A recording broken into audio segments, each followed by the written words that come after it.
बिस्मिल्लाहिर्रहमानिर्रहीम, अस्सलाम वालेकुम। नए हफ्ते के साथ शाज़ेब और माया की तरफ से गुड मॉर्निंग। मैं हूं माया खान और मैं हूं शाज़ेब अहमद। आप देख रहे हैं सबसे पहले पाकिस्तान। आपको खुशामदीद कहेंगे प्रोग्राम में। आज माया का थोड़ा सा गला खराब है तो वो इसलिए कम बोलेंगी, मैं ज्यादा बोलूंगा।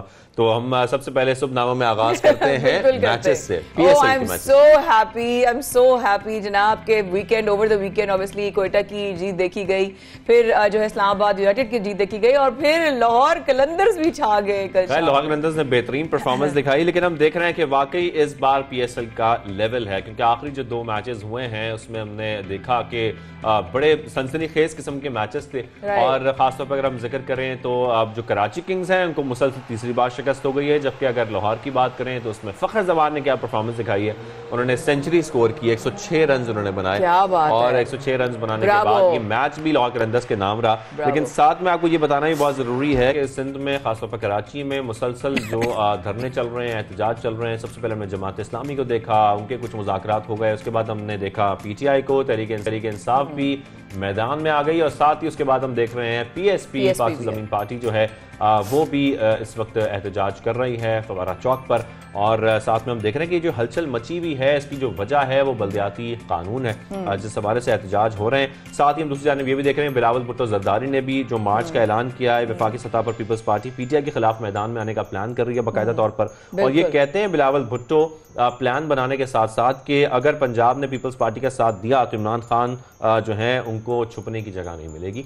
तो ये सियासी हलचल जो हम मुल्क भर में देख रहे हैं, खासतौर पर कराची में, इसी मामले पर हम बात कर लें। बिल्कुल बात करते हैं। हमारे साथ जो है वो बोरा साहब मौजूद है। बिल्कुल, हमारा इस वक्त हमारे प्रोग्राम में ज्वाइन किया है पीएसपी रहनुमा है अरशद बोरा साहब। सर आपको खुशामदीद कहेंगे सबसे पहले पाकिस्तान में। सर सबसे पहले तो ये बताइएगा कि जिस तरीके से हम देख रहे हैं सियासी हलचल है, पहले हमने देखा कि जमात इस्लामी पे तहरीक इंसाफ और पीएसपी मैदान में आ गई है। सर आप लोगों के क्या मुतालबात हैं? मुतालबात है नहीं, हम तो पिछले 5 सालों से जो है 2013 के कानून को हम मानते नहीं थे। 2013 का कानून भी जो है वो आवाम को कॉन्स्टिट्यूशनली बेसिक उनके जो राइट्स हैं, यूनियन काउंसिल के चेयरमैन तक जो राइट्स मिलने चाहिए वो राइट्स उनको नहीं मिले जो उनको मिलने चाहिए। क्योंकि देखें, एक आम आदमी जो है, यूपी का एक आदमी जो है वो उसकी अप्रोच मिनिस्टर तक या सीएम तक नहीं हो सकती। उसे अपने इलाके में अगर गटर की लाइन सही करवानी है, सीवरेज का सिस्टम सही करवाना है, कचरा सही करवाना है, पानी की लाइन सही करवानी है, खंबे पे लाइट लगवानी है, तो उसकी अप्रोच जो है वो अपने उसके इलाके के काउंसलर तक होगी। तो हम यही चाह रहे हैं कि अकॉर्डिंग टू जो 18वीं अमेंडमेंट के बाद आर्टिकल 140 है वो उसकी ट्रू स्पिरिट में उसका जो है इफेक्ट, ट्रिकल डाउन इफेक्ट नीचे तक आ जाए। इसी पे हमारी बात हुई है। तो फाइनेंशियल एस्पेक्ट सबसे बड़ा है जो कि वाजे नहीं किया गया, ना 2013 के कानून में वाजे है, ना 2021 में जो अमेंडमेंट ये लेके आए। तो हम तो ये चाह रहे हैं कि जिस तरीके से एनएफसी अवार्ड उनको मिलता है उसी तरीके से पीएफसी अवार्ड की फॉर्मुलेशन तय कर दी जाए और पीएफसी अवार्ड को उसी तरीके से महकमे वाइज यूज करके इस सतह पे आवाम तक आ जाए, ताकि कल को कोई ये ना कह सके कि भाई वजीर आला जो है उसको साल का अगर 1200 अरब रुपए मिलता है तो वो 1200 अरब रुपए का मालिक बन गया। उसको जहाँ जहाँ जिस जगह पे जो जरूरत है कानूनी तौर पर उसी फॉर्मुलेशन पे प्रोविंशियल फाइनेंस कमीशन के थ्रू उस अवार्ड को उसे अवार्ड हो जाना। तो ये एक बेसिक जो है पॉइंट है। बाकी इसके अलावा बाकी चीजें भी बहुत सारी हैं जो कि जाहिर बात है महकमे हैं, महकमे कुछ कम कर दिए, कुछ ज्यादा कर दिए। और हमारी जो डिमांड में सबसे आखिर में ये भी डिमांड हमारी जरूर है कि देखें, पूरी दुनिया में जहाँ मेट्रोपोलिस की बात होती है तो मेट्रोपोलिस पुलिस की भी बात होती है। और पुलिसिंग सिस्टम जो है वो हमने उनसे कहा है कि ठीक है आप इसका कोई एक प्लान कर ले। बेशक हम ये नहीं कहते कि कल से पुलिसिंग सिस्टम भी आ जाना चाहिए। इसका जो है 3 साल का, 4 साल का, 5 साल का कम से कम प्लान लो, एक रोड मैप बना हुआ उस पर काम करके किस तरीके से म्युनिसिपल कॉर्पोरेशन को, इलेक्टेड लोगों को इन्वॉल्व होना चाहिए पुलिसिंग में। लोकल पुलिसिंग का इम्पैक्ट पूरी दुनिया में जो है उसके फवाइद हैं। तो इसी तरीके से जो है हमने मास्टर प्लान है, केटी है, एलडीए, एमडीए, जितनी भी अथॉरिटीज हैं, फिर आपको पता है कि मास ट्रांजिट जो है वो सब्जेक्ट हमेशा से जो है वो म्युनिसिपल कॉर्पोरेशन का रहा है। तो बिल्कुल ठीक। अच्छा, साथ ही अरशद साहब ये भी बता दें बस हमें कि जैसे कि हम देख रहे हैं कि जमात इस्लामी के साथ मुज़ाकरात हुए सिंध गवर्नमेंट के, तो आप लोग भी अब यही चाहते हैं कि सिंध गवर्नमेंट आप लोगों से मुज़ाकरात करे, और क्या आप मुतमईन है जो जमात इस्लामी के साथ उनकी बातचीत हुई है उससे? देखिए, जमात इस्लामी के साथ जो मुलाकात हुआ, जो बातें इन्होंने मानी है, सबसे पहले जमात इस्लामी का उनके कारकुन को हम अप्रिशिएट करते हैं। उन्होंने बेचारों ने बड़ी मेहनत की, वो काफी दिनों तक बैठे रहे, तकरीबन 29 दिनों तक बैठे रहे। लेकिन हमारा ये मौक़िफ़ है कि जो बातें उन्होंने मानी है जमात इस्लामी की, वो बातें तो जब ये 23 तारीख को 23 जैन को जब ये हमारे पास आए थे मिलने पीपल्स पार्टी वाले, वो बातें तो उसको मान गए थे। बिल्कुल ठीक है, ये बातें माननी होती तो फिर हमें जरूरत नहीं थी। सही है। पीएसपी रहनुमा अरशद वोरा साहब, आपने हमें ज्वाइन किया सबसे पहले पाकिस्तान में, sir thank you very much. आपका जो कमेंट है वो हमारे पास पहुंच गया है। साथ ही हम देख रहे हैं क्योंकि सियासी हलचल है और हमारे तज्जियाकार है नान आदिल साहब जो हमेशा हमें ज्वाइन करते हैं और तज्जिया देते हैं। सर आप नान आदिल साहब हमें ज्वाइन कर चुके हैं सबसे पहले पाकिस्तान में, आपको भी खुश आमदीद करेंगे। साथ ही अभी हम अरशद वोरा साहब को सुन रहे थे, सिंध में सर बल्दियाती कानून के ऊपर एहतजाज इस वक्त जारी हैं। सर इस सारी सूरत हाल को सबसे पहले तो हम सिंध की जो इस वक्त सियासी सूरत हाल है उससे बात कर लेते हैं। ये हालात आप किस तरफ जाते हुए देख रहे हैं सिंध के? देखिए, इस वक्त जो सबसे ज्यादा सियासी सरगर्मी है वो तो सिंध में ही हो रही है और कराची में हो रही है, क्योंकि वहाँ पर ये जो बल्दियाती कानून आया है, जैसे कि अभी अरशद वोरा साहब भी बात कर रहे थे कि वहाँ की पार्टियां उससे मुतमईन नहीं है। और ये बात ठीक है कि कराची की बहुत ग्रेवेंसीज हैं। सिंध का 95% बजट जो है कराची के रेवेन्यू से मिलता है, हुकूमत पाकिस्तान का 55% मिलता है, लेकिन खर्च उसके ऊपर शायद 1-2% भी नहीं होता। तो ये एक बड़ी एनॉमली है और कराची के मसाइल रोज बरोज बढ़ते जा रहे हैं। तो अब इलेक्शन जो होंगे 1.5-2 साल के बाद 2023 के, उसकी तैयारियां अभी से पॉलिटिकल पार्टीज ने शुरू कर दी और ये जो सारे प्रोग्राम हैं ये इसी का एक सिलसिला है कि अपने सपोर्ट बेस को बढ़ाना चाहते हैं, मोबिलाइज करना चाहते हैं।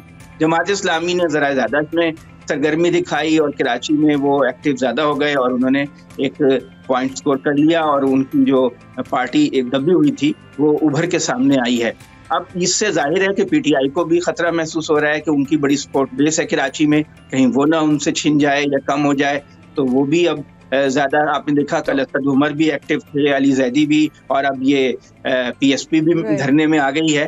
तो सब पार्टियां कोशिश कर रही हैं कि कराची में अपना अपना हल्का असर को बढ़ाएं और उसको फिरोग दें। और प्रेशर जो है पीपल्स पार्टी के ऊपर है। पीपल्स पार्टी को इनके साथ कोई ना कोई एग्रीमेंट करना पड़ेगा पॉलिटिकली, क्योंकि अगर वो नहीं करेगी तो अब बदअमनी का खतरा है। और मेरा ख्याल है पीपल्स पार्टी इतनी पुरानी मैच्योर पार्टी है कि वो फ्लेक्सिबिलिटी दिखाएगी वो जरूर कोई ना कोई, वरना उसकी जो मूवमेंट है वफाक के खिलाफ वो मुतासिर होगी। अगर वो इनको दबाती है तो फिर वफाक कहेगा अगर आप सिंध में हमें दबाते हैं तो हम आपको बाकी हिस्सों में क्यों ऑपरेट करने की इजाजत दें। तो एक दिलचस्प सूरत हाल है। तो पीपल्स पार्टी जो है वो जी बताइए। जी अदनान सर, तो इसका मतलब क्या ये जो सूबे में इस वक्त जो करंट सिनेरियो, जी मेरी आवाज आ रही है सर आपको? जी आ रही है जी। अदनान सर, जो करंट सिनेरियो है इस वक्त सूबे में जो सियासी सूरत हाल हुई हुई है उसका मतलब रिएक्शन किस वजह से तो नहीं है कि बिकॉज बिलावल भुट्टो ज़रदारी साहब जो हैं वो उन्होंने सड़कों पे निकलने का जो है वो प्लान कर लिया है और वो तैयारी कर रहे हैं, ये उसकी वजह से तो नहीं रिएक्शन आ रहा? हाँ, एक वजह ये भी है, बिल्कुल है, क्योंकि पीटीआई जो है अगर वो समझती है कि ये एक सियासी चैलेंज उनको दे रहे हैं और इस्लामाबाद आना चाहते हैं और मोबिलाइज करना चाहते हैं अपनी सपोर्ट बेस को हुकूमत के खिलाफ, वफाकी हुकूमत के ऊपर दबाव बढ़ा रहे हैं, तो हम भी सियासी तौर पे सिंध के ऊपर दबाव बढ़ाते हैं। तो ये बात बिल्कुल ठीक है, लेकिन कराची के अपने भी तो जनवन मसाइल हैं और कराची की मदद से ही तो इमरान खान साहब वजीर आजम बने। 14 सीटें जो नेशनल असेंबली की हैं उन्हें अपनी सपोर्ट बेस बचाने के लिए कुछ ना कुछ करके दिखाना पड़ेगा कराची में। जैसे अब ग्रीन लाइन का इफ्तिताह हो गया, K4 का कह रहे हैं कि इस साल के आखिर हो जाएगा, तो उनको भी अब ये अपने आप को अवाम में शो तो करना पड़ेगा कि भाई हम आपके लिए कुछ कर रहे हैं, आपको हुकूक दिलवाना चाहते हैं। तो अब एमक्यूएम भी एक्टिव होगी, एमक्यूएम पे दो वर्कर भी, मुकामी लीडर भी जो हैं वो एहतजाज करते हुए उनकी डेथ हो चुकी है। तो ये अब एमक्यूएम के लिए भी मसला है। तो अब ये देखिए ना, 4-5 पार्टियां, जमात इस्लामी, पीएसपी, पीटीआई और एमक्यूएम, ये जब चारों मिलकर एक ही कराची की टर्फ पे खेल रही हैं तो और सिंध हुकूमत पर दबाव बढ़ा रही हैं, तो मेरा ख्याल है कि पीपल्स पार्टी के लिए ज्यादा मुश्किल सूरत हाल है बनिस्बत इमरान खान के, क्योंकि पीपल्स पार्टी की जो पंजाब में सपोर्ट बेस कोई खास नहीं है, वो कोई बहुत बड़ा चैलेंज यहाँ पे नहीं बना सकते कि जो इतना बड़ा हजूम हो जो इस्लामाबाद में चला जाए। जी जी बताइए। लेकिन हम क्योंकि अभी हम सिर्फ कराची की बात कर रहे हैं, कराची की सियासत की बात कर रहे हैं, लेकिन सर कराची के लोगों ने तो ट्रस्ट किया पाकिस्तान तहरीक इंसाफ पर और उनको वोट भी बेहद वोट दिया। यहाँ से सारे उनके नुमाइंदे इलेक्ट भी हुए। आप अब अगले इलेक्शंस में खासतौर पर कराची का रुख किस तरफ देख रहे हैं? अगर इस तरह एहतजाज होते रहते हैं, क्या कराची वाले अब दोबारा पीपल्स पार्टी की तरफ चले जाएंगे, या वो आप समझते हैं कि लोग मुतमईन हैं परफॉर्मेंस से, या कह लें वैसे तो 18 अमेंडमेंट के बाद हम नहीं कह सकते, लेकिन फिर भी लोग जो है वो कुछ मुतमईन हो चुके हैं पीटीआई से कि हाँ भाई वो कोशिश कर रहे हैं कराची के लिए कुछ ना कुछ? देखिए, पीपल्स पार्टी तो कभी भी कराची की मेजॉरिटी पार्टी नहीं रही है। 2-4 सीटें होती हैं हमेशा उनकी, उनका अपना एक मखसूस हल्का है, वो भी वो खो चुके थे पिछले इलेक्शन में, तो हो सकता है कि उसको दोबारा वो रीगेन कर लें, लेकिन इससे ज्यादा मुझे पार्टी का तो कोई कराची में चांस नहीं लगता। अलबत्ता पीटीआई को चैलेंज होगा एमक्यूएम की तरफ से, पीएसपी की तरफ से, जमात इस्लामी की तरफ से। तो हो सकता है कि कुछ वोटर जो उनके टूट के पीटीआई में आए थे वो दोबारा उधर जाना एमक्यूएम में या उसमें जमात इस्लामी की तरफ वापस चले जाएं। लेकिन अभी तो बड़ा टाइम है, ये कब्ल वक्त है। 1.5 साल में बहुत कुछ हो जाता है सियासत में। एक हवा चलती है इलेक्शन के मौके पर, अगर उस वक्त हवा इमरान खान की फेवर में हुई कराची में तो वो अपनी पोजीशन को तकरीबन इसी तरह बरकरार रख सकेंगे। क्योंकि देखिए, अभी तो आप प्रैक्टिकली आप ये देखते हैं कि लेसर इवल कौन है, या आपको 3-4 जो ऑप्शंस हैं उसमें सबसे बेहतर ऑप्शन क्या है। परफेक्ट तो कोई भी नहीं होता, यानी कि आइडियल तो कोई भी नहीं होता। तो अभी इन्होंने अगर कुछ किया है, जैसे ग्रीन लाइन की है, अगर K4 कर लेते हैं और 2-4 कोई बड़े काम कर लेते हैं, तो फिर कराची के लोग सोचेंगे यार चलो बाकी लोगों की निस्बत तो यही बेहतर है, कुछ ना कुछ तो कर रहे हैं, तो हो सकता है कि ये अपनी पोजीशन को रिटेन कर सकें। लेकिन ये खदशा तो है कि पीएसपी, वो वाली बात है, जिस तरीके से अगर आप इस पर एक रोशनी डाल दीजिए कि हुकूमती वज़रा तो बहुत मुतमईन नजर आ रहे हैं और वो कह रहे हैं कि ऑपोजिशन कोई जो है ना कोई जान नहीं है, कुछ भी नहीं है, और बस क्या वाकई ऐसा इंप्रेशन है या असल में वो भी जरा कंसर्न है? नहीं, मेरा नहीं ख्याल कि कोई सियासतदान अपोजिशन जो है वो इमरान खान साहब की हुकूमत को हटा सके। आपने देखा कि सेनेट में भी अभी वो एसबीपी बिल पे बड़ा शोर था, लेकिन वो पास हो गया। खुद यूसुफ रजा गिलानी जो अपोजिशन लीडर नहीं आए वहां पर। तो ये सियासत में ना रंगबाजी होती है, पोस्चरिंग होती है। आप आवाम को अपनी एक मुतमईन रखने के लिए बड़े बड़े दावे करते हैं, बातें करते हैं, लेकिन अमली तौर पे कुछ वो अभी आवाम इस मूड में नहीं है कि सड़कों में आए। आवाम जो है अपनी माशी एक्टिविटी चाहते हैं। कोरोना की वजह से हालात खराब है, अभी फिर कोरोना इतनी तेजी से फैल रहा है, तो मेरा नहीं ख्याल है कि आवाम जो है वो इस मूड में है कि सड़कों पे निकले, हुकूमत को मफलूज कर दें। हुकूमत गिराने के लिए बड़ा लंबा एहतजाज करना पड़ता है, एक दिन के एहतजाज से हुकूमत नहीं जाती। हुकूमत गिराने के लिए आपको कई महीने सस्टेन्ड एजिटेशन करना पड़ता है, उसके लिए बिल्कुल माहौल ही नहीं है। हाँ, अगर इमरान खान साहब और इस्टेब्लिशमेंट ये समझें कि भाई हालात इतने माशी तौर पे ख़राब हैं इस वक्त मुख्तलिफ वजूहात की बिना पर कि कोई इमरजेंसी लगानी पड़ रही है या कोई ऐसे, तो फिर कोई हलचल हो सकती है, लेकिन अपोजिशन अपनी कोशिशों से हुकूमत को नहीं गिरा सकती। मुझे इस बात का पूरा यकीन है। हाँ, आवाम को तसल्ली ये सब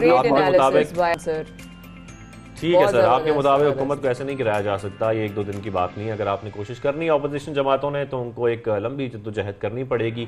बहुत शुक्रिया सर, अदनान साहब, आपने हमें ज्वाइन किया सबसे बड़े पाकिस्तान में, और हमेशा बहुत ही अमेजिंग एनालिसिस देते हैं अदनान सर आप। Thank you so much for your time. हम दोनों बहुत ज़्यादा एंजॉय करते हैं, आपकी लीडरशिप में बहुत कुछ सीखते भी हैं। Stay blessed and stay tune with us. अभी इस वक्त के बाद हमारे साथ रहेगा अभी गए रबिया।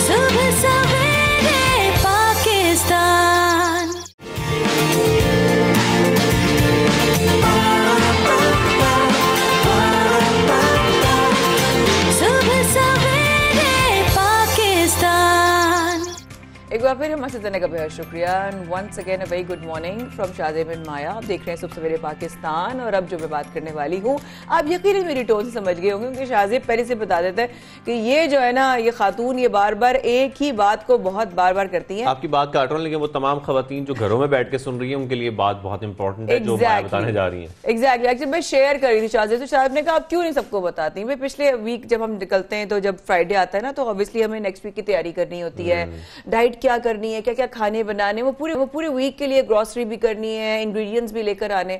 तो मैं वेजिटेबल्स लेने गई सामने जो खुली वाली मार्केट होती है ऑब्वियसली, तो जब देखे प्याज है या टमाटर है, शाज़े बेसिक्स हैं वेजिटेबल्स जो यूज होते हैं खाने में, वो मैं जब देखने लगी, मैंने ले तो ली जितनी मुझे जरूरत थी, पर मैंने अंदाजा ये लगाया कि एक आम आदमी की पहुंच से ये जो बेसिक्स है शाज़े, कैसे कोई अफोर्ड करेगा अगर इसकी कीमतें इतनी बढ़ जाएगी। हमारे बजट पर भी फर्क पड़ता है, हम एक बजट सेट करते हैं, उसके मुताबिक हमें चीजें खरीदनी होती हैं, लेकिन टमाटर 18 रुपए एक हफ्ते के अंदर हम देख रहे हैं इसकी प्राइसेस जो है बढ़ गई हैं। साथ ही लहसुन की अगर बात करें वो भी महंगा हुआ, आटे की कीमत भी बढ़ी है, आटा जैसे कि बताया जा रहा है 120 रुपए महंगा होकर 1600 रुपए तक पहुंच गया जो उसका आटे का थैला है। तो ये बढ़ती महंगाई की वजूहात क्या है? मुसलसल बढ़ती जा रही है, इसमें कोई हम देख रहे हैं रुकना तो हम देख ही नहीं रहे, मुसलसल महंगाई में सिर्फ और सिर्फ इजाफा हो रहा है, कमी तो हमें कहीं नजर नहीं आ रही है। एटलीस्ट चलो रेट कुछ अरसे के लिए किसी एक जगह पर रुक जाए, ऐसा भी पॉसिबल नहीं हो पा रहा। तो हमें जो इस पर सबसे अच्छी जो है वो तज्जिया मिल सकता है या जो एनालिसिस कर सकते हैं वो साबिक वज़ीर ख़ज़ाना सलमान शाह साहब है, जो हमें सबसे पहले पाकिस्तान में ज्वाइन कर चुके हैं। Sir thank you very much, आपने किया है। सर हम देख रहे हैं मुसलसल इजाफा हो रहा है, अभी भी जो रिपोर्ट आई है, हर हफ्ते इदारा शुमारियत की रिपोर्ट आती है, इदारा शुमार वो शेयर करते हैं, उसके मुताबिक इस हफ्ते भी चीज़ें बहुत महंगी हुई हैं। सर ये जो मुसलसल महंगाई बढ़ती जा रही है, इसकी वजूहात आप क्या समझते हैं? देखिए, इसके पीछे मल्टीपल रीजंस हैं। एक तो जो पाकिस्तान में करेंसी की डिवैल्यूएशन हुई है, खासी सब्सटेंशियल डिवैल्यूएशन है, और उसका इनिशियल जो इन्फ्लेशन का दौर चला था पाकिस्तान में, वो डिवैल्यूएशन के साथ चला। उसके बाद फिर एक इंटरनेशनल आया है इम्पैक्ट, क्योंकि इंटरनेशनल एनर्जी प्राइसेस बहुत ज़्यादा बढ़ी हैं और इंटरनेशनल फूड प्राइसेस बहुत बढ़ी। हम क्योंकि एनर्जी इंपोर्ट करते हैं तो उसका जो है हर चीज़ पे इम्पैक्ट आता है, क्योंकि एनर्जी एक बेसिक इनपुट है।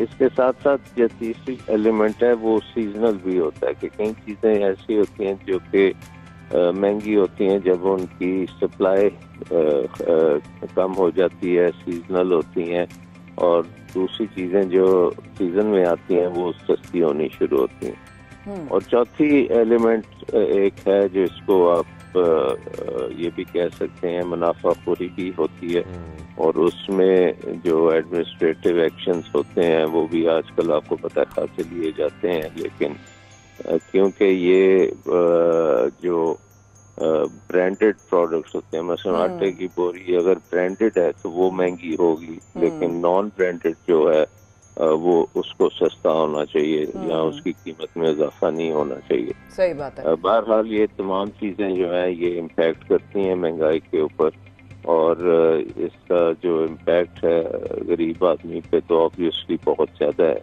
बहुत ज्यादा। ये आप देखते हैं कि बहुत से प्रोग्राम्स हैं जिसको सपोर्ट की जाती है गरीब आदमी की। एहसास प्रोग्राम है, कामयाब पाकिस्तान प्रोग्राम है, इसके साथ ये राशन प्रोग्राम जो है वो है, हेल्थ कार्ड है।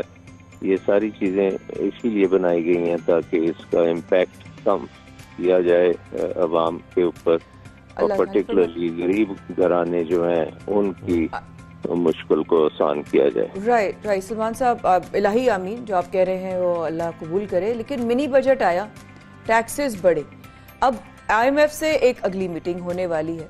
व्हाट डू यू थिंक कि अब गवर्नमेंट क्या करेगी, फिर उसके बाद क्या उनका नेक्स्ट स्टेप होगा? जी, ये तो अभी तक देखें ना, मिनी बजट की तो कोई इस वक्त तक तो इम्पैक्ट नहीं आना चाहिए ना, और ना ही वो इम्पैक्ट जो है टैक्सेस में कन्वर्ट हुआ है, और जब वो कन्वर्ट होगा तो फिर उसकी आएगी ना। ये तो उसके अलावा इम्पैक्ट हैं। मिनी बजट्स जो हैं वो उसमें IMF के प्रोग्राम जो है वो महज 2 तारीख को होगा वहाँ पे उनका बोर्ड, और अगर वो वहाँ पे मोस्ट लाइकली वो अप्रूव होगा तो उसका पाकिस्तान पे एक बड़ा पॉजिटिव इम्पैक्ट आना चाहिए। उसकी वजह ये है कि पाकिस्तान में एक तो अनसर्टेनिटी जो है वो बहुत कम होगी। इस वक्त बहुत ज्यादा इकोनॉमिक अनसर्टेनिटी है कि आगे चल के क्या होगा, क्या पाकिस्तान के इतने बड़े जो कर्जे हैं ये रीफाइनेंस हो सकेंगे या नहीं, इनको रीफाइनेंस करना है, बहुत ज़रूरी बात है। अरबों हर साल तकरीबन 15 अरब डॉलर के हमें कर्जे रीफाइनेंस कराने थे, और अब IMF के प्रोग्राम के बाद उसकी रीफाइनेंसिंग आसान होगी। इन्वेस्टमेंट करने के लिए लोगों को जो पर्टिकुलरली जो हमारा कॉर्पोरेट सेक्टर है उसके लिए इन्वेस्टमेंट करनी आसान होगी। वो इन्वेस्टमेंट जो है उसके लिए रोजगार भी बनेगा। साथ में मुझे एक पॉइंट जरूर बताइएगा, जिस तरीके से आप भी पहले जिक्र कर रहे थे कि मुनाफाखोरी भी एक बहुत बड़ा फैक्टर है जिसकी वजह से महंगाई में इजाफा होता है। सर, इतने बड़े बड़े प्रोग्राम तो शुरू किए जाते हैं, एहसास प्रोग्राम की हम बात करें या राशन के मुख्तलिफ प्रोग्राम शुरू किए गए हैं, लेकिन आप समझते हैं कि हुकूमत को पहले इस बात पर जोर देना चाहिए कि ये जो मुनाफाखोरी है इसको रोका जाए, इस तरीके से महंगाई में कमी लाई जा सकती है बजाय से कि हम पहले बड़े बड़े प्रोग्राम लॉन्च कर दें? जी, इसमें एडमिनिस्ट्रेटिव कमजोरियां हो सकती हैं, क्योंकि बहुत सी ये जो चेन्स हैं, जैसे आटे की चेन है या सब्जियों की जो प्रोडक्शन है और मार्केट में उसको जब आती है तो उसमें बहुत ज़्यादा डिटेल में जाना पड़ता है। लो लेवल से शुरू होता है ये काम होना। तो ये तो एक माशरे में एक सोशल एंगल से भी जब रियलाइजेशन नहीं होती कि ये एक क्राइम है इस तरह से मुनाफाखोरी करना, तो इसको कंट्रोल करना बड़ा मुश्किल होता है। बट जब भी सप्लाई बेहतर होती है और सप्लाई शॉर्टेजेस जब खत्म होती हैं तो फिर ये इस तरह से मुनाफाखोरी करना सलमान सर, हर हफ्ते हम देखते हैं हमारा एक वीकेंड खत्म होता है, हमारा नया हफ्ता शुरू होता है और महंगाई से स्टार्ट होता है। पेट्रोल की कीमतें 10 रुपए बढ़ गई, मतलब एक आम आदमी की पहुंच है, मतलब ये तो समझ से बाहर हो रहे हैं हालात के हर हफ्ते हम इतना ज्यादा वो इंक्रीज देखते हैं इन द प्राइस। ये इम्कान जाहिर किया जा रहा है कि 10 रुपए बढ़ सकते हैं पेट्रोल में। तो सर, जैसे कि माया भी सवाल कर रही हैं, अगर 10 रुपए बढ़ जाते हैं तो फिर महंगाई में तो फिर मजीद इजाफा हो जाएगा, क्योंकि हर चीज कनेक्टेड है। जी, इसमें आई थिंक जहाँ तक एनर्जी का ताल्लुक है, ये तो इंटरनेशनली इसकी इस वक्त बहुत ज्यादा प्राइसेस इंक्रीज हुई हैं। आपको पता है कि तेल की कीमत जो है वो अब तकरीबन $90 से तजावुज़ करने जा रही है, और बहुत सी प्रेडिक्शंस हैं कि $100 पर बैरल भी हो जाएगी। लेकिन ये अगले चंद माह में नीचे भी आ सकती है। अब इसके साथ साथ आप देख रहे हैं रूस का और यूक्रेन में जो मसला चल रहा है, वजह से एनर्जी प्राइसेस को बहुत इम्पैक्ट आ रहा है, क्योंकि अनसर्टेनिटी दुनिया की बढ़ रही है। तो अगर आप ये सारी चीज़ों को देखें तो एक बड़े मुश्किल टाइम पीरियड से गुजर रहे हैं, क्योंकि एक तो इंटरनेशनल ज़्यादा इम्पैक्ट है इस वक्त, लेकिन उससे पहले हमारी अपनी जो करेंसी की डिवैल्यूएशन है उसका इम्पैक्ट भी रहा है, और तीसरी चीज़ ये है कि जो पेंडेमिक की वजह से कुछ डिस्ट्रप्शंस हुई हैं उसका इम्पैक्ट भी है। एंड फाइनली हमारी इकोनॉमी में जो रिफॉर्म्स हमें चाहिए कंपटीशन के लिए, मार्केट्स को बेहतर तरीके से फंक्शन करने से, इजारादारी से, उसमें भी हमें बहुत काम करने की जरूरत है। ठीक है sir, thank you very much. Salman Shah साहब हमारे साथ मौजूद थे, और सर आप खुशखबरी सुना रहे हैं कि आगे बेहतरी आ सकती है, अल्लाह करे, मैं तो आमीन आमीन बोल रही हूं। थैंक यू वेरी मच, आप सबसे पहले पाकिस्तान में हमें ज्वाइन किया, और हम यही उम्मीद करते हैं कि ये जो महंगाई है इसमें कुछ कमी आए, थोड़ी कमी आए, या एटलीस्ट ये रुक जाए। अगर ऐसी बढ़ती रहेगी तो लोगों की आमदनी में इजाफा होना भी बहुत जरूरी है। अगर आमदनी में इजाफा होगा तभी वो सर्वाइवल पॉसिबल है, तो सबके लिए जीना बहुत मुश्किल हो जाएगा अगर ऐसी महंगाई बढ़ती रही। साथ ही अब हम कुछ यादें ताज़ा करेंगे आज सुबह सवेरे पाकिस्तान में, और वो भी मारूफ कबाल अमजद साबरी साहब की, अमजद भाई की। हम उनको हमेशा याद करते हैं, उनकी आवाज़ सुने हम, चाहे उनकी कवाली सुने, और हमेशा हम उनसे मोहब्बत में इजाफा होता है। उनके अल्फाज सुन के, उनकी आवाज़ सुन के, उनको देख कर, आज भी जब उनको देखते हैं तो हमें यकीनन वो वक्त याद आता है जो हमने उनके साथ गुजारा है। खासतौर माया, तो आपने तो अच्छा खासा वक्त गुजारा है अमजद भाई के साथ। बहुत तवील साथ और बहुत बहुत लंबा साथ अमजद भाई के साथ था और है, क्योंकि रिश्ते जो होते हैं वो चाहे इस दुनिया में हो या दूसरी दुनिया में, तो और वैसे भी शहीद को इजाज़त नहीं है, अल्लाह का हुक्म है शहीद को ये मत कहो कि वो मुर्दा है, शहीद है, सबके बीच में है।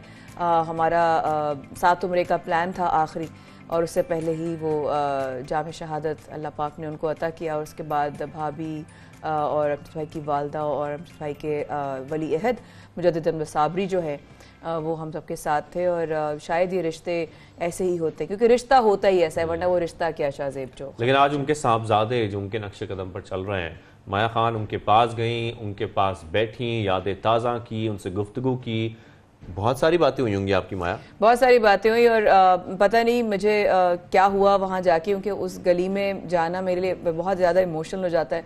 जब मैं जाती हूँ उस एरिया में या उस गली में या उस घर में, तो मेरी हालत बहुत ज़्यादा ख़राब हो गई। बट देन अगेन मुझे वहाँ था, उसको संभालना था, और मुझे से बात की तो वाकई में अब वो माशाल्लाह सिर्फ कपड़े ही नहीं अमजद भाई के पहन रहा, माशाल्लाह वो आवाज़ भी आहिस्ता आहिस्ता पकड़ रहा है। सो अपने नाज़रीन को दिखाते हैं ये इंटरव्यू जो माया खान ने जाकर उनके साहबजादे से किया।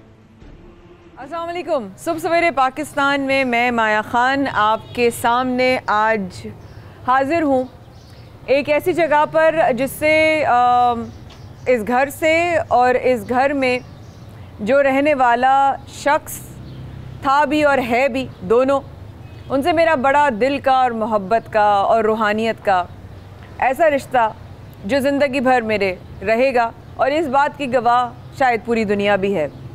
लियाकताबाद नंबर 3 से मेरा ताल्लुक़ अमजद साबरी शहीद के हवाले से था, है और हमेशा रहेगा। पता चला कि साहबजादे जो हैं मुज्जी, जिनको हम सारे दुनिया मुजद्दिद अमजद साबरी के नाम से जानती है, और हम उनको प्यार से मुज्जी कहते हैं। ये ज़ाहिर है हमारे सामने बच्चे बड़े हुए तो हमारे लिए तो हमारे वो हमेशा ही ऐसे ही छोटे रहेंगे, लेकिन इस छोटे से बच्चों के और सबसे जो कहूँगी मुजद्दिद के ऊपर बहुत बड़ी ज़िम्मेदारी वो ये आई कि दुनिया उसको अब दूसरा अमजद साबरी और अमजद साबरी का नाम आगे लेके जाने वालों में देखने लगी। खैर मुज्जी आए हुए हैं कराची, और हम कोशिश करेंगे कि एक बार फिर मेरे लिए बहुत मुश्किल है उस घर में जाना जिसमें मैं 2016 में जब आई, और उसके आसपास जिस तरह मेरा इस घर में आना हुआ वो मेरे लिए आसान नहीं था दोबारा आना। इस घर से बड़ी यादें हैं जी मेरी, और मेरे लिए ये घर आज भी वैसा ही है। बस वो वाली बात है कि वो लोग कहाँ हैं, वो रौनकें कम हो गई। इस रौनक को बहाल करने के लिए अल्लाह कहते हैं ज़िंदगी का जो मामला होता है ना, मुझे बड़ा कितना ऐसा होता है ना सर्कल, कि फिर एक फ़लसफ़ा, फिर एक चैप्टर, अब एक नया चैप्टर शुरू हो रहा है, और अमजद साबरी के बच्चे उनकी जो है वो मशल आगे लेके जा रहे हैं। कहते हैं ना एक रिले रेस होती है। तो कितना आसान और कितना मुश्किल अमजद साबरी शहीद का बेटा होना। आसान तो लगता है लोगों को कि वो समझते हैं कि फिर सोने का चम्मच है, इसके पास एक प्लस पॉइंट है कि ये है, लेकिन मेहनत बहुत ज़्यादा है, और आम किसी नॉर्मल आदमी से ज़्यादा मेहनत है, क्योंकि एक 60-70 साल की मेहनत खड़ी है मेरे पीछे। मेरे वालिद साहब, मेरे दादा, मेरे चचा दादा, उनकी मेहनत है, और लोगों की एक्सपेक्टेशंस इतनी हाई हैं कि अगर मैं कुछ करूँगा और कुछ अल्लाह ने चाहा, क्योंकि बुज़ुर्गों की वैसे इज़्ज़त ऐसी बनी हुई है कि अच्छा ही होगा, और उसमें फिर देखना पड़ता है कि ज़रा सी भी कोई गलती ना हो जाए। बिल्कुल ऐसे ही है।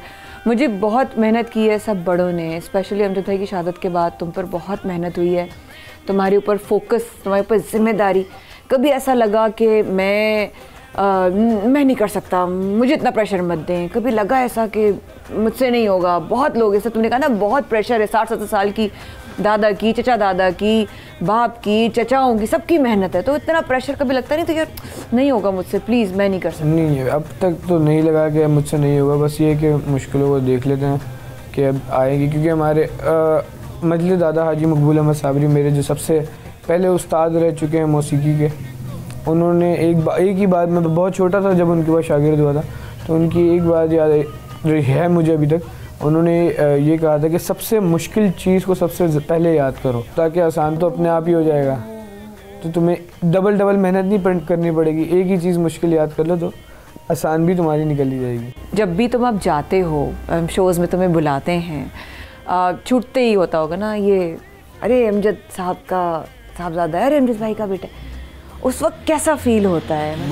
बहुत ज़्यादा एक फ़ख्र से, लोग क्योंकि इज़्ज़त इतनी देते हैं, तो मैं बस यही कहता हूँ कि अल्लाह का लाख लाख शुक्र, अल्लाह ताला ने इज्जत और भरम बहुत रखा बुजुर्गों की वजह से। अच्छा, म्यूजिक को लेके क्रेजी सबसे ज्यादा कौन है? जोनू। ओफ, सीरियसली?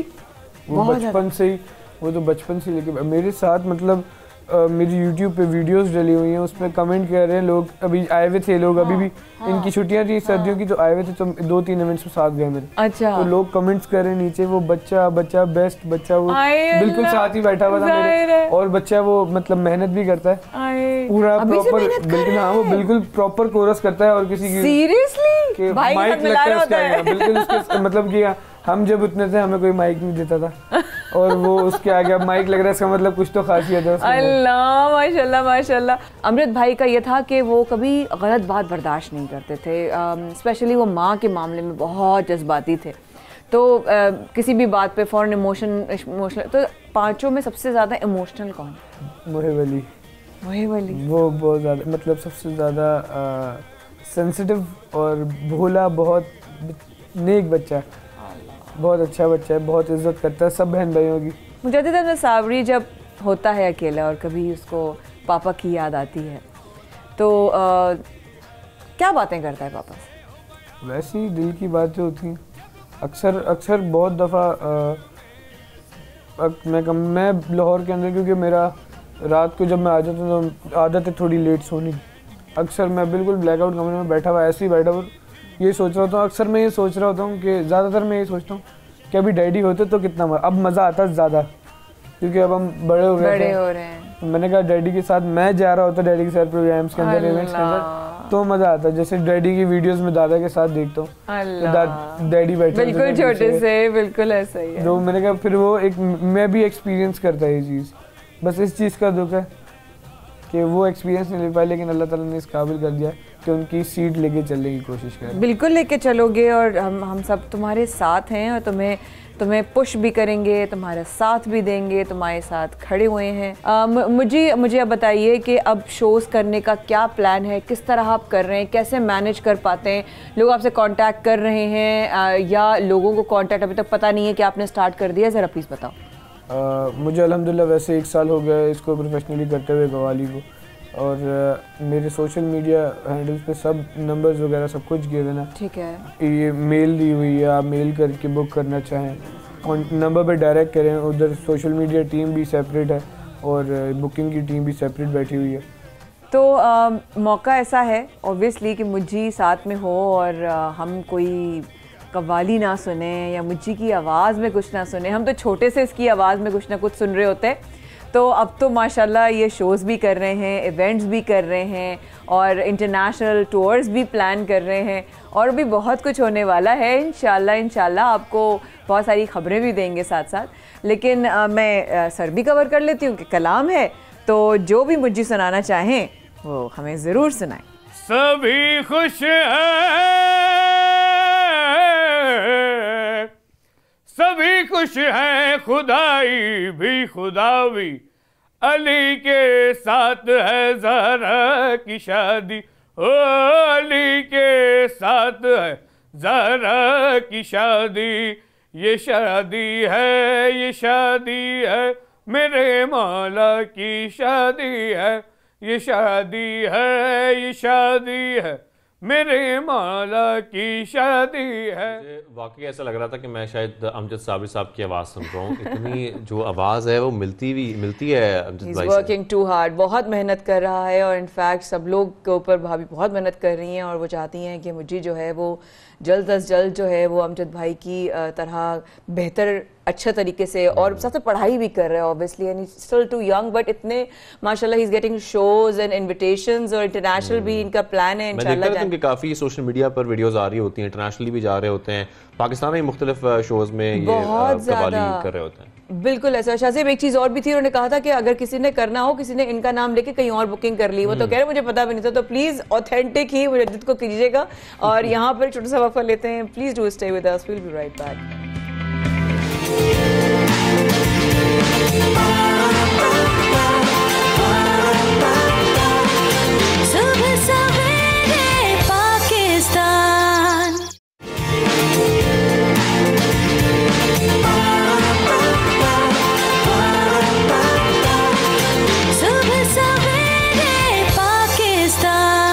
पाकिस्तान, लेकिन कुछ खबर आधी लंदन की है आधी पाकिस्तान की, तभी हम पूरे तरीके से गोल चक्कर से वापस नहीं आए। तो हम जिक्र कर रहे हैं जो टिकटॉकर हैं, मशहूर और मकबूल टिकटॉकर हरीम शाह, जिनकी वीडियो हमने देखी कि होंठों की अधूरी सर्जरी के बाद टिकटॉकर हरीम शाह के होंठों की हालत कुछ बिगड़ गई और इसकी वीडियो सोशल मीडिया पर काफ़ी वायरल भी हुई।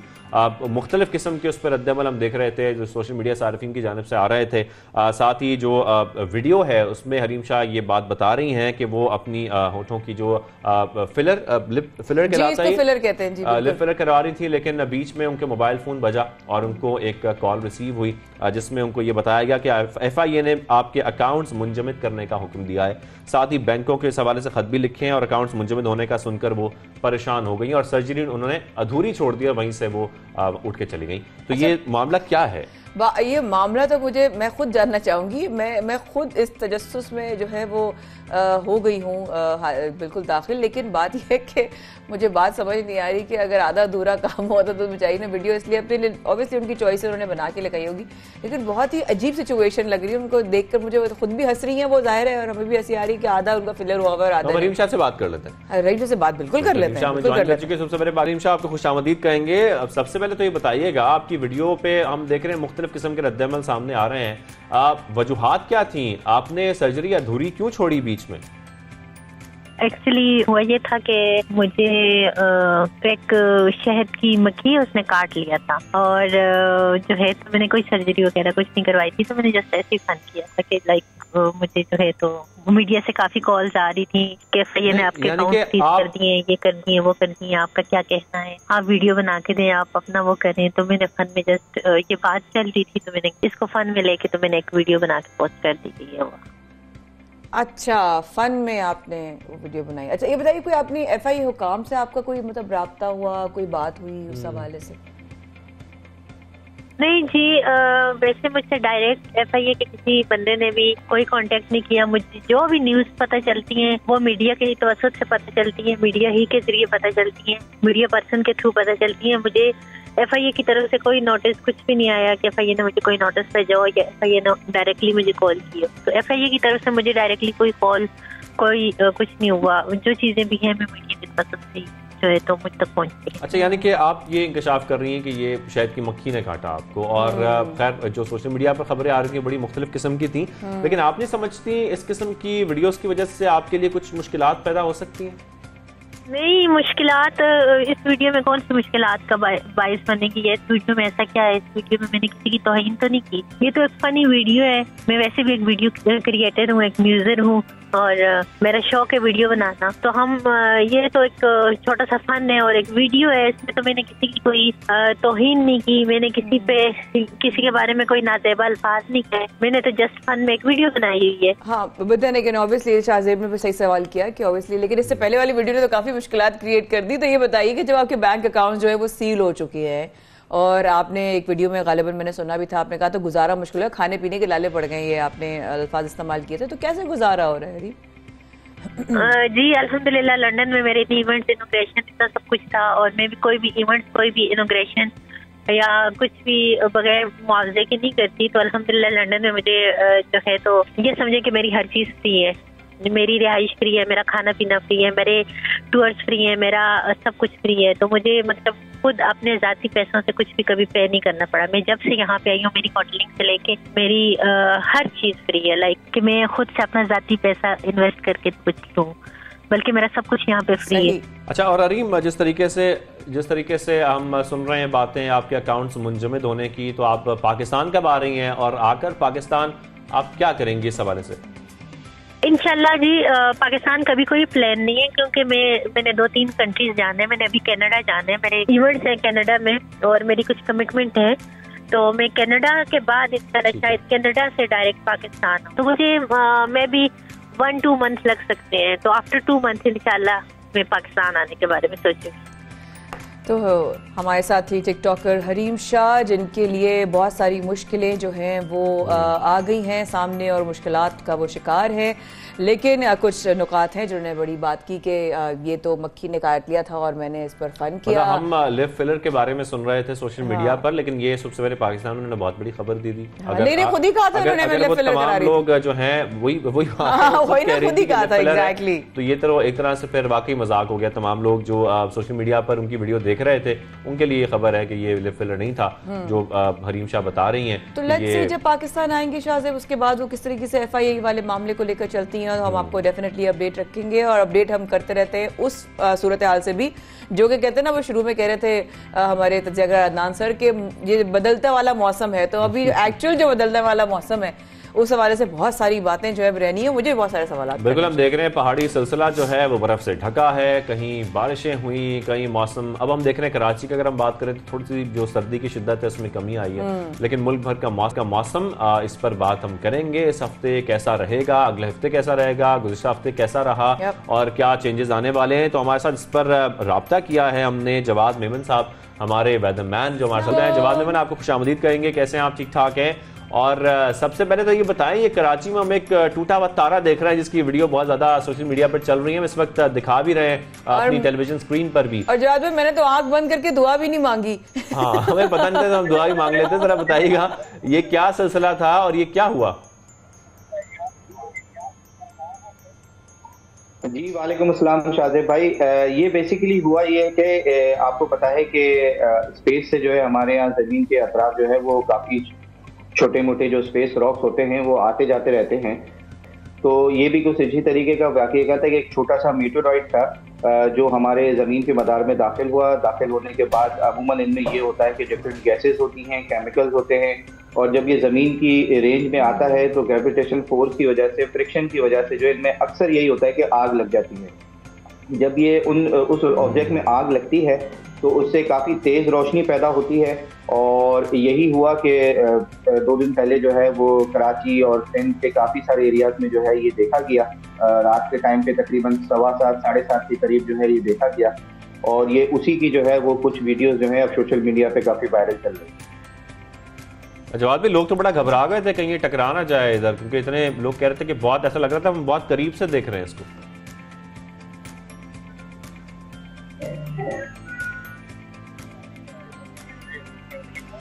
जवाब भी आपको हमारी आवाज आ रही है? जी बिल्कुल शाहजेब भाई, ऐसा ही था।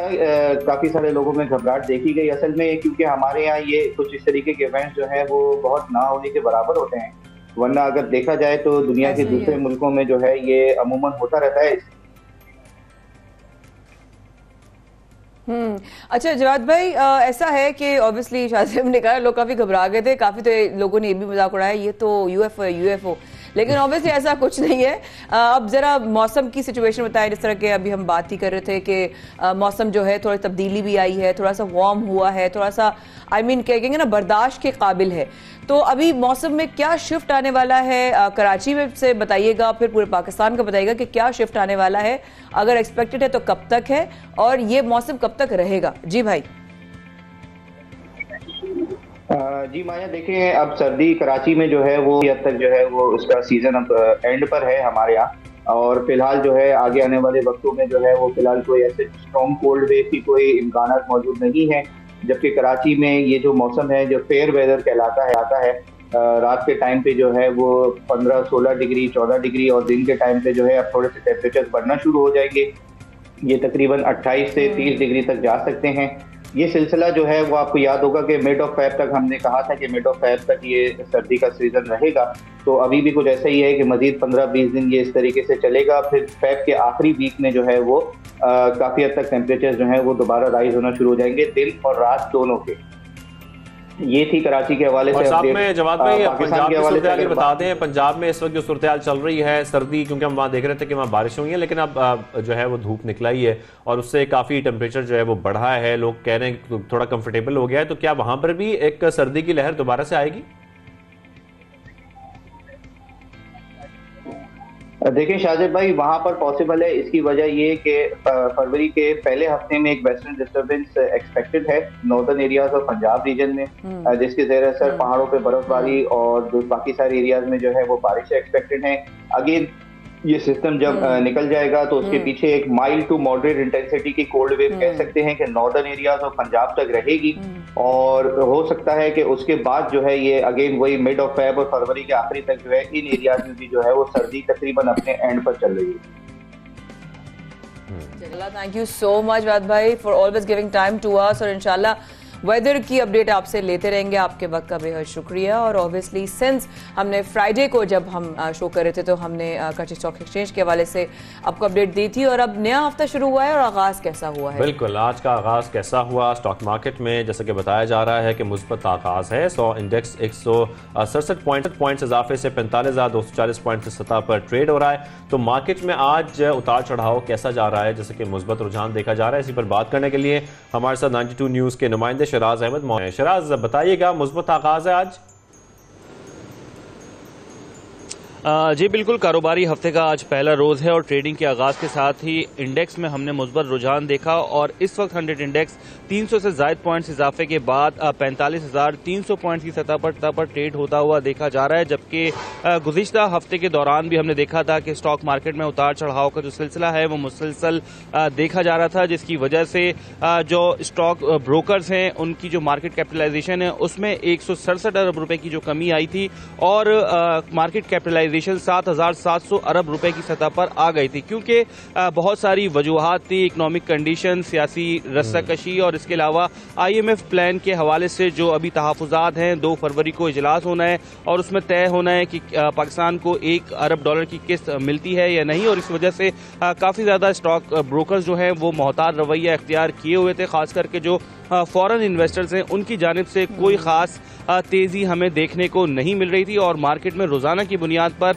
200 से 300 पॉइंट्स के जो अप और डाउन्स हैं वो हमें देखने को मिल रहे थे। आज स्टॉक मार्केट में जो है मार्केट का आगाज मुस्बत देखा जा रहा है और आज जो हमारी स्टॉक ब्रोकर से बात हुई तो उनका यही मौक़िफ़ है कि आइंदा कुछ दिनों तक सिचुएशन इसी तरह रहेगी, लेकिन अच्छी बात यह है कि मार्केट में बहुत ज़्यादा कोई गिरावट देखी नहीं जा रही, जबकि रवां माह के दौरान मार्केट जो है वो 45,000 पॉइंट्स की सतह मेंटेन रखने में जो है वो मुसलसल कामयाब दिखाई दे रही है। रोजाना की बुनियाद पर छोटे मोटे शेयर्स की खरीदो फरोख्त का जो सिलसिला है वो देखा जाता है। प्रॉफिट सेलिंग की वजह से मार्केट 250 से 300 पॉइंट्स कुछ हमें नीचे दिखाई देती है, लेकिन उसके कुछ ही घंटों बाद मार्केट में जो है वो कुछ बेहतरी की जो सूरत हाल है वो हमें दिखाई देती है। साथ ही साथ जो सेक्टर्स वाइज की अगर बात की जाए तो काफी ज्यादा सेक्टर्स खास करके कंस्ट्रक्शन इंडस्ट्री, मार्बल और tiles industry, food and beverages, इसके अलावा ऑटो सेक्टर में जो है वो काफी ज्यादा बेहतरी देखी जा रही है और इनके शेयर्स की मालियत में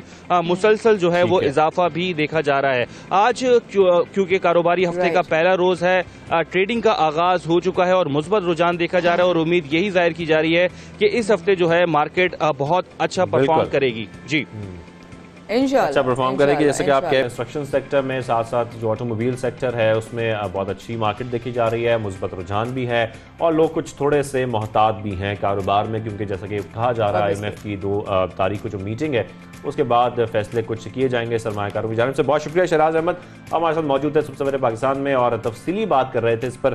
तो हमारा ब्रेक लगा लें थोड़ी सी। बिल्कुल लगा लेते हैं। स्टे विद अस।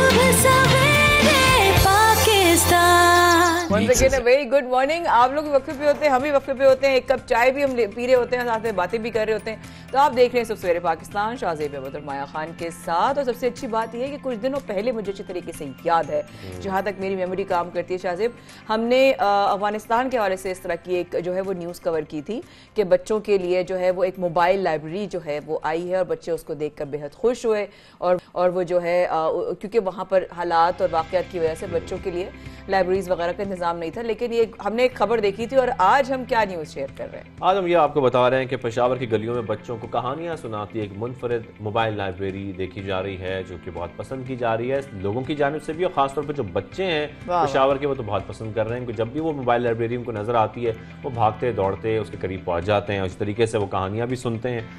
साथ में आपको बताएं कि तंजीम ने किताब दोस्त मंसूबा ये शुरू किया है और पेशावर के मुख्तलिफ इलाकों में कुतुबीनी का शौक पैदा करने के लिए ये रिक्शा लाइब्रेरी जो है इसे लॉन्च किया गया है बाकायदा तौर पर। लेकिन ये लाइब्रेरी के अंदर क्या कुछ है, जैसे कि ये भी कहा जा रहा है कि इसके अंदर कार्टून से मुज़य्यन की गई है, ये कलरफुल है, फुल कलरफुल है, और उसके जो दिल फरेब उसमें जो तमाम उसका जो उसको सजाया गया है, उसको बनाया गया है, हम भी देखेंगे, हम भी इंट्रीग्ड देखने के लिए।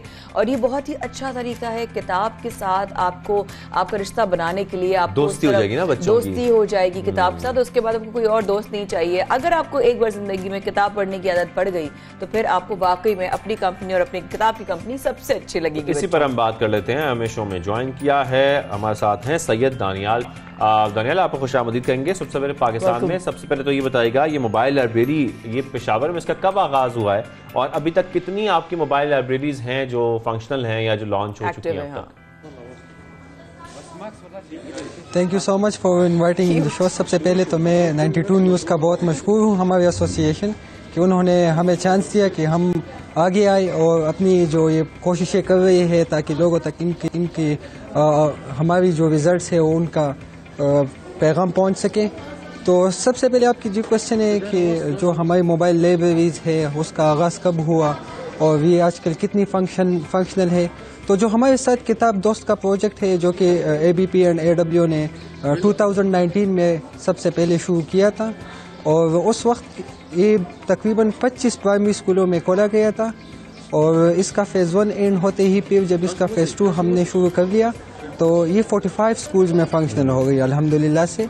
और अभी जब इसका फ़ेज़ 3 शुरू हो रहा है और बल्कि हो भी गया है आजकल जो वॉलंटियर्स है, तो ये पूरे पेशावर में फंक्शनल है। और हमारी देखकर जो हमारी ABP एंड AW की दीगर जो विंग्स है, यानी जो रावलपिंडी विंग हो गई, इस्लामाबाद विंग हो गई, तो उन्होंने भी हमें कॉपी करके ये प्रोजेक्ट शुरू कर लिया है और उन्हें भी काफ़ी अच्छा रिस्पांस मिल रहा है स्टूडेंट्स की तरफ से। जी जबरदस्त दानियाल। तो इन शॉर्ट हम ये कह सकते हैं। जी दानियाल, बताइएगा इसमें आपको इतने अरसे में रिस्पांस कैसे, आपने बता रहे हैं कि लोग जो हैं वो कॉपी कर रहे हैं, तो मैं कहती हूँ ना अच्छी चीज़ें कॉपी करो तो बहुत अच्छी बात है। ये तो जो है इल्म है, ये तो नॉलेज को कॉपी करने वाली बात है। तो इतने अरसे में रिस्पांस कितना, कैसा मिला, कहाँ से मिला, और साथ साथ बच्चों में क्या वो शौक पैदा हो रहा है किताब पढ़ने का? जी, तो सबसे पहले तो हम बात ये करते हैं कि जो ये हमारे प्रोजेक्ट शुरू हुआ है इसके रिस्पॉन्सेज, ये जब पहले फेज़ में शुरू हुआ था तब भी माशाल्लाह से जो बच्चे थे उन्होंने जब ये स्टोरी सेशंस ली तो उनको काफ़ी मज़ा आया, क्योंकि हमारा बेसिक एम यही है कि जो बच्चे होते हैं जो निसाबी किताबें पढ़ते हैं उनसे काफ़ी बोर हो जाते हैं। हमारा मकसद ये है कि हम कहानियों के ज़रिए उनमें दोबारा कुतुबीनी की जो जज्बा है, जो शौक़ है, जो आजकल हमारे बच्चे जो है ज़्यादातर गेम्स PUBG वगैरह इनमें एंगेज हो गए हैं, तो हम चाहते हैं कि ये सब इनसे निकल कर वापस इल्म की रोशनी में आ जाए। इस मकसद को मद्देनज़र रखते हुए हम मुख्तलिफ स्कूल्स में जाते हैं। अच्छा जी, वो भी खेलनी चाहिए, लेकिन आजकल मैं आपसे ये भी जानना चाह रहा हूँ कि मुख्तलिफ स्कूल्स आप लोग जाते हैं या मुख्तलिफ गली मोहल्लों में जाते हैं, तो वहाँ पर अगर बच्चे आप लोगों से किताबें लेके पढ़ रहे होते हैं तो फिर ये फंक्शन कैसे करती है लाइब्रेरी? क्या ये मूव करती रहती है या एक दिन में ये एक जगह पर ठहर जाती है, बच्चे जो है वो यहाँ से किताबें लेकर पढ़ते रहते हैं? जी, असल में हमारी जो ये बुक लाइब्रेरी है ये अलिफ लैला बुक बस सोसाइटी के हम बहुत मशहूर है, उन्होंने हमें गिफ्ट की है। और ये जो है एक रिक्शा है जिसे मॉडिफाई करके एक लाइब्रेरी में कन्वर्ट कर दिया गया है। ये पेशावर के मुख्तलिफ हिस्सों में जब हमारे वॉलंटियर्स, हमारी आजकल जो पेशावर टीम के वॉलंटियर्स है वो अल्हम्दुलिल्लाह से ऑलमोस्ट 50 मेंबर्स के आसपास ही है, जो कि पेशावर के मुख्तलिफ गवर्नमेंट स्कूल्स और जो कि प्राइवेट लो कॉस्ट स्कूल है जहाँ पर ऐसे बच्चे होते हैं जो कि गरीब फैमिली से ताल्लुक़ रखते हैं। तो ये उन गली मोहल्लों, उन स्कूलों में जाते हैं, हमारा जो तरीकाकार है वो ये है कि हमें जो गवर्नमेंट ऑफ KPK की भी हम मशकूर है जिन्होंने हमें यूनिवर्सिटी दी है। जी जी ग्रेट। दानियाल, आप खुद माशाल्लाह से अभी कम उम्र हैं और आप इस तरीके से काम कर रहे हैं। कोई भी काम करने में चैलेंजेस आती हैं और कोई भी अच्छा काम करने में उससे ज़्यादा चैलेंजेस आते हैं। तो मैं आपसे पूछूं कि आपको ये इतना ज़बरदस्त और जो आप एक खैर का, एक मोहब्बत का और एक तालीम का जो आप ये खिदमत कर रहे हैं, इसमें आपको चैलेंजेस कितने आए? जी बिल्कुल, जो भी अच्छा काम करते हैं या कुछ चेंजेस लाना चाहते हैं सोसाइटी में तो आपको बहुत मेहनत करनी पड़ती है और बहुत से चैलेंजेस ऐसे वाक़यात का सामना करना पड़ता है जो कि इन सब का हिस्सा होती है। तो आजकल हमें जिन चैलेंजेस की मैं एज ए वोल अगर हमारी सोसाइटी की बात करूँ, हमारी जो एसोसिएशन है ABP एंड AW और फिर उसमें जो हमारा किताब दोस्त का प्रोजेक्ट है, स्पेसिफिकली अगर उसके चैलेंजेस की हम बात करें तो आजकल हमें सबसे बड़ा जो चैलेंज दरपेश आ रहा है वो हमारी जो फंडिंग है, यानी हमें ऑब्वियसली जो फंडिंग हो रही है हमारे साथ और भी ऑर्गेनाइजेशंस इंगेज हैं वो हमें बुक्स प्रोवाइड करती है या कुछ और जरिए से, यानी हमारी जो ऑर्गेनाइजेशन है शायद आपको मालूमात हो भी, ये अभी बहुत फेमस हो गई है अल्हम्दुलिल्लाह से। तो ये जो औरतें हैं, गरीब है, विडोज़ है, यानी दूसरी ऐसी लोअर सोसाइटीज़ है, तो हम उनमें हुनर यानी जो फीमेल्स हैं उनमें एम्ब्रॉयडरी हो गई, सीविंग हो गई, जो सीना परोना हो गए, ये उन्हें सिखाते हैं। तो इनमें थोड़ी सी चैलेंजेस ये आ रही है कि हमारे साथ स्पेस की बच्चों को बुक्स भी फराहम कर रहे हैं, मोबाइल लाइब्रेरी भी चला रहे हैं। मेरे ख्याल में आप लोग जितने अच्छे काम कर रहे हैं आप लोग को सराहना भी बनता है, अप्रिशिएट करना भी बनता है। Thank you very much Syed Daniyal Shah, आपने हमें सबसे पहले पाकिस्तान में ज्वाइन किया और एक बड़ी अच्छी जो खबर आपने पेशावर वालों के लिए दी है कि तमाम बच्चे जो वहाँ पर हैं वो इस मोबाइल लाइब्रेरी से जो है वो फायदा उठा सकते हैं और ये बड़ी मेरे ख्याल में बड़ा अच्छा इनिशिएटिव है। सी एक्चुअली लाइब्रेरी, मोबाइल लाइब्रेरी पे जो कार्टून्स और पूरा कलरफुल इतना वो बच्चों के लिए अट्रैक्टिव बनाया हुआ है, कमेंडेबल है, ब्रावो करते रहिए। और मेरा ख्याल है और शहरों में भी और कस्बों और गलियों और सूबे के मुख्तलिफ गांवों में भी, देहातों में भी होना चाहिए ये। और thank you so much Daniyal, बहुत अच्छा काम कर रहे हैं आप और हमारी दुआ है कि अल्लाह पाक अच्छे अच्छे काम हमसे ले ले और अपना वो बंदा बना के रखे। और दुआ से याद आया मुझे कि कुछ दुआ के हवाले से कुछ जबरदस्त तारीखें सामने आ रही हैं। बिल्कुल, वैसे तो अल्हम्दुलिल्लाह हम जो भी दुआ करते हैं हमेशा पूरी होती है, लेकिन कुछ दावे किए गए जैसे कि हमारे पास से खबर आ रही है कि फरवरी के महीने में 2 तारीखें ऐसी आएंगी जिस पर जो दुआ मांगोगे पूरी हो जाएगी। लेकिन ये हम नहीं कह रहे। ऐसा कौन कह रहा है? पाकिस्तान के मायनाज माहिर इल्म नजूम राजा हैदर साहब ऐसा कह रहे हैं और जैसा कि वो ये पेशगोई भी कर रहे हैं कि आइंदा माह फरवरी के 2 दिन ऐसे होंगे जिस पर जो भी दुआ या जो भी ख्वाहिश होगी वो पूरी हो जाएगी। लेकिन ये कैसे मुमकिन है, ये कैसे होगा, ये दावा किस बुनियाद पर किया गया है, इसीलिए हमें साइंस क्या है इस पर हमें बात करने के लिए ज्वाइन किया है राजा हैदर साहब ने। सबसे पहले पाकिस्तान में सर कैसे हैं आप? ठीक ठाक हैं, बहुत शुक्रिया जी, अस्सलाम वालेकुम। आपसे तो मुलाकात होगी 2 एनर्जीज जब टकराती हैं तो दुआएं वैसे ही कबूल होना शुरू हो जाती हैं। Thank you very much. आपने माया की छोटी बहन से मुलाकात करवाई, मुझे बहुत अच्छा लगा। So much for taking time out. Raja भाई, क्या सीरियसली ऐसा है? फरवरी में 2 डेट्स, व्हाट्स द सिग्निफिकेंस? बिल्कुल है। देखिए, नॉर्मली अगर आप ये सुने तो दुआ के लिए कोई टाइम मुकर्रर नहीं है। दिन रात लोगों की हो ही रही है, कोई बीमार है तो उसको शिफा भी मिल रही है 24 घंटे। लेकिन एक खास साथ होती है जिसको एस्ट्रोलॉजी की जबान में, नॉर्मली एस्ट्रोलॉजी जब हजरत इदरीस अलैहिस्सलाम को अल्लाह ताला ने इल्म दिया था तो कैलकुलेशन डिजिट के साथ दिया था। इल्म जफर का कॉम्बिनेशन है, ये सेम यही डेट 2000 में आई थी, यानी 20 फरवरी 2000 को आई थी। ठीक है। तो आज से 22 साल पहले यही वाली डेट जो रही थी उसके डिजिट और ये डिजिट ये आता ही 22 साल कभी 20 साल के बाद आता है। इसमें जो मेन प्लैनेट है प्लैनेट एक्स, ये बाकी सारे 7 जोडिएक जो है, जो मेन हमारे प्लैनेट्स हैं उनके साथ 12 जोडिएक साइन को कंट्रोल करता है और एक खास साथ होती है। टाइम देखें, फजर के 2 फर्ज आप ईशा में नहीं पढ़ सकते हो। ये अल्लाह ताला कह रहा है शब कदर को आप तलाश करो ताकरातों में। हम कहे बारे ला हम जुफ्त में क्यों नहीं कर सकते, है तो तेरे ही पूरा महीना, लेकिन एक खास साथ रखी है, यानी मूवमेंट ऑफ प्लैनेट जो है। 2 तारीख और 20 तारीख ये दोनों डेज ऐसे हैं, लेकिन इसमें 20 फरवरी 2 फरवरी 2022 और 20 फरवरी 2022 टाइमिंग इसकी आ रही है दोपहर को 2:55 स्टार्टिंग टाइम है दोनों डेज का, और ये खत्म होगा रात को 9:55 पे। ये खास यानी कि दोपहर 2:55 से रात को। जी ठीक है। अब ये दोनों डेज में यानी 20 फरवरी को भी और 2 फरवरी को भी। इसमें यह है कि आप जो भी कोई विश कर रहे हैं, एक प्लैनेट ऐसा होता है कि जिसमें वो मेकअप विश वाली, आपने बहुत सारी हॉलीवुड की फिल्म्स भी देखी हैं कि तारा टूट रहा है, कुछ भी हो रहा है। तो इसमें होता यह है कि जब आप कुछ मांगते हो तो एक खास उसमें जो ब्लैक होल है, ब्लैक होल को आपने सारी जिंदगी सुना होगा, ये कहकशाएं भी खा रहा है, सितारे भी खा रहा है। और फर्स्ट टाइम 5 डेज पहले नासा ने एक वीडियो जारी की है जिसमें उसने एक सितारे का बर्थ किया है, यानी पहली बार एक सितारा पैदा किया है उसने ब्लैक होल में। अब वो जो सितारा पैदा किया है, तसव्वुफ के जितने बड़े बड़े गुरु हैं वो ये कह रहे हैं ये इमाम ज़माना की पैदाइश से पहले, ये 80 साल पहले ये होना था। अब एक एक करके वो 3 सितारों का बर्थ होगा, तो ये उसी से रिलेट कर रहा है। बहुत सारे लोग इसके खिलाफ जाते हैं, नहीं जी हर चीज को आप साइंटिफिकली अगर देखते हैं तो ये है उसकी हकीकत 2 तारीख को। और इसके लिए कुछ जो बुजुर्ग हैं उन्होंने नमाज का एहतमाम किया। अगर आप कोई भी नमाज, आम नमाज के अलावा जो नवाफिल है वो आप 4 नवाफिल पढ़ते हैं 2-2 करके। पहली रकात में सूरह फातिहा के बाद 7 बार आप पढ़ते हैं सूरह इखलास यानी कुल हु अल्लाह, और दूसरी रकात में भी सेम यही करते हैं। फिर जो मांगते हैं आप, यानी उस 1 साल के सर्कल के अंदर वो आपके साथ जरूर होगा जो 100% मशीयत इलाही के फैसले हैं। अच्छा, वाह वाह जबरदस्त। अच्छा, तो राजा भाई वो वाली बात है कि फरवरी का महीना, क्योंकि वैसे अगर पूछा देखा जाए तो 2022 में बहुत सारी चीजें चैलेंजेस आ रहे हैं साथ साथ, और ये बड़ी अच्छी आपने बात की कि ऑब्वियसली इस तरह दुआ तो हर वक्त होती है कबूल, लेकिन कुछ खास दिन होते हैं, कुछ खास मौके होते हैं।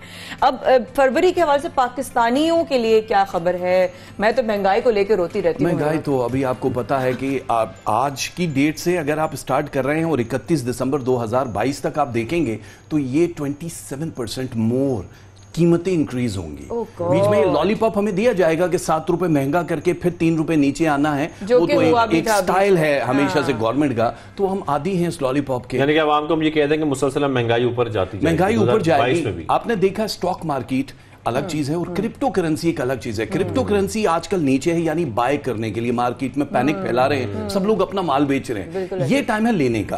तो जब आप लेंगे 3 महीने बाद आप देखिएगा क्रिप्टो या बाकी जो मामलात हैं स्टॉक मार्केट के ऊपर आएगा। आप बड़ी अच्छी खबर सुना रहे हो तमाम लोगों के लिए जो क्रिप्टो करेंसीज बाय करते हैं, क्रिप्टो करेंसीज बाय कर लें आप, बड़ा अच्छा टाइम है आप लोग। अच्छा राजू भाई, ऐसा है सिनेरियो, क्योंकि ऑब्वियसली इस वक्त आप देख रहे हैं कि एहतजाज हो रहे हैं जगह जगह, पॉलिटिकल पार्टी जो है, पीएसपी का भी हमने आज किया।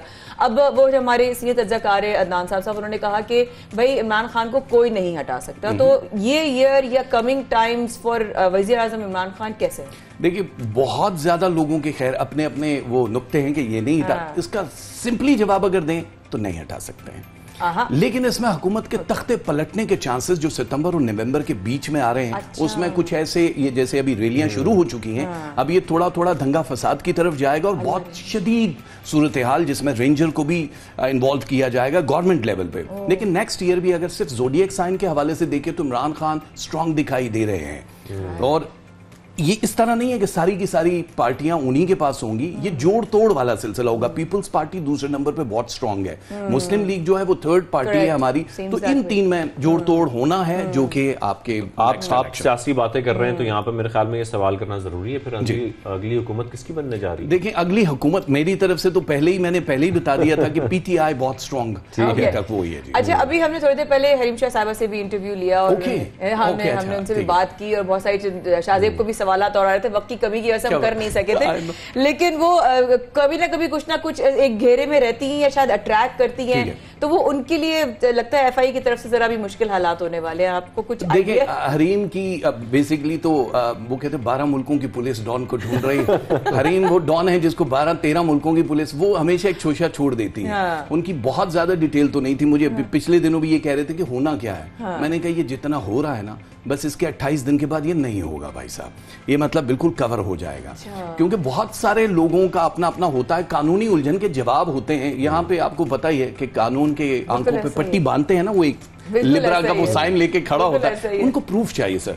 अच्छा राजा भाई, ग्लोबली जो है वेदर बदल रहा है और आपने कहा कि बहुत सारी चीजें भी हो रही हैं। इस वक्त आज हमने यूके का और यूएस के हवाले से किया, तूफानी, ऑब्वियसली आप वाकिफ होंगे, तो ये जो मौसम इतनी ज्यादा तब्दीली आ रही है, ये भी कोई एक बहुत बड़ा कोई साइन है क्या? बहुत अच्छी बात की। मैंने अपने जिस दिन ये साल शुरू होने वाला था मेरे यूट्यूब चैनल पे मैंने सब कुछ बता दिया कि ये साल सिर्फ आफात, वेदर, क्लाइमेट चेंज जो हो रहा है, जो गर्म इलाके हैं आप खुद देखेंगे कि वहां पे भी ठंड शुरू हो गई है और शदीद किस्म की। और ये 2025 में बाकायदा उन गर्म इलाकों में आप बर्फबारी देखेंगे 25 में। कराची में भी कहीं ओले पड़ने से स्टार्ट होना है और आप कहेंगे ये बर्फ क्यों पड़ रही है, क्योंकि बिल्कुल ही पूरा ग्लोबली जितना भी है वो चेंज होगा। लेकिन खून रेजी बहुत होनी है मुल्कों के। अभी जलजले और तूफानी, मैंने बताया था कि आसमान से कुछ चीजें जमीन की तरफ आएंगी और 2 आएंगी। कल रात को आपने देखा है कि वो एक आ रहा है, लेकिन शुक्र है कि तबाही नहीं मची, क्योंकि अभी तो नासा तक खबर जाएगी तो वो ढूंढेंगे, वो हमारी नासों से भी निकाल लेंगे भाई। और साथ ही मैं पेंडेमिक का भी हम जिक्र कर लेते हैं कि पेंडेमिक से कब हमारी जान छुटेगी। लोगों को सबसे ज्यादा इंतजार इसका है, इसका जिंदगी मफलूज कर दिया। क्या बात है। और देखें 2 चीजें हैं कि एक तो अगर सिंपली सवाल चाहिए, मैं घुमा फिरा के बात नहीं करता, तो इससे जान नहीं छूटने वाली है।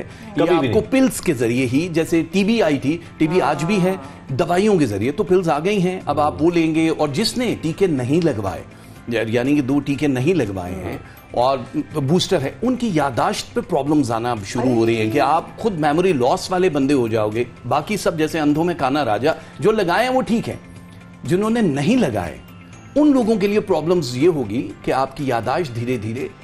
तो राजा भाई इसका मतलब है, जैसा शाहजेब ने सवाल किया, जैसे कि हम बचपन में ना कहते बच्चों के टीके लगवाए नहीं लगवाए, बच्चों को ये लगवाया नहीं लगवाया, अब हमारी लाइफ का ये इतना ज्यादा हिस्सा बन जाएगा कि अब इसके बगैर मतलब ये बिल्कुल एसेंशियल वाले सिनेरियो हो जाएगा कि ये मस्ट है। अब या तो हमारी इम्यूनिटी इतनी डेवलप हो जाएगी कि हम कहेंगे बस ठीक है। और 2024 में ये ऑलमोस्ट ये बिल्कुल, ये जैसे अभी पूरी दुनिया के वीजा इमिग्रेशन पे मामला था, ये बिल्कुल नीचे आ जाएगा। अभी देखे ना, अमेरिका ने तो ओपन कर दिया, ये भी लोगों को दिखा दे।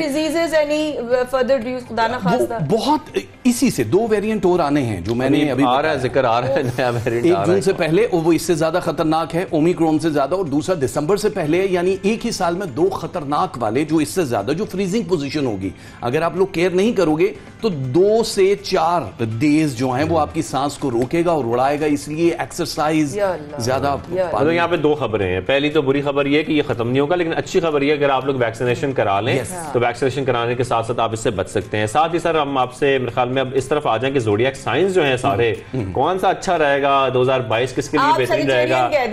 मैं बाद में सेजिटेरियन की तरफ आऊंगा।